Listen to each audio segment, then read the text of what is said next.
இன்னைக்கு சீமான் அவர்கள் இன்னைக்கு 5% இருக்கக்கூடிய பெண்கள் சட்டசபையில 50% பெண்கள் வேட்பாளரை நிறுத்துறாரு. எப்படி நம்ம சீமான பாராட்டாம போயிட முடியும்?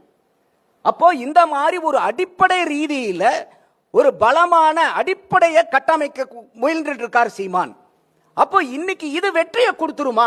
ஏன்னா இன்னைக்கு 2026 தேர்தல் மட்டும் இல்ல, சமீப காலமாவே தேர்தல் நம்மளுடைய தமிழ்நாட்டிலேயாவட்டும் ஒட்டுமொத்த பாரத தேசத்திலேயாவட்டும் என்ன ஆயிடுச்சுன்னா இன்னைக்கு ஒரு அரித்தமெட்டிக் கால்குலேஷனா மாறிடுச்சு.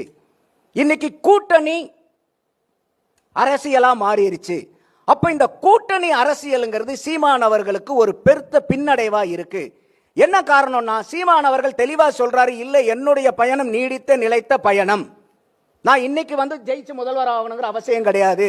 ஆனா நான் ரொம்ப நாள் போறேன்னு அதுக்கு கூட்டணி கட்சிகள் இன்னைக்கு இருக்கக்கூடிய அரசியல் கட்சிகள்லாம் ரெடியா இல்லை. ஏன்னா எல்லாத்துக்குமே கட்சி ஆரம்பிச்ச உடனே அடுத்த தேர்தல் போட்டியிட்டு முதல்வர் அமைச்சர் ஆயிரணும்னு. நமது சின்னம் விவசாயி. ஓட்டு பாருங்க ஓட்ட, அப்புறம் பாருங்க நாட்டை.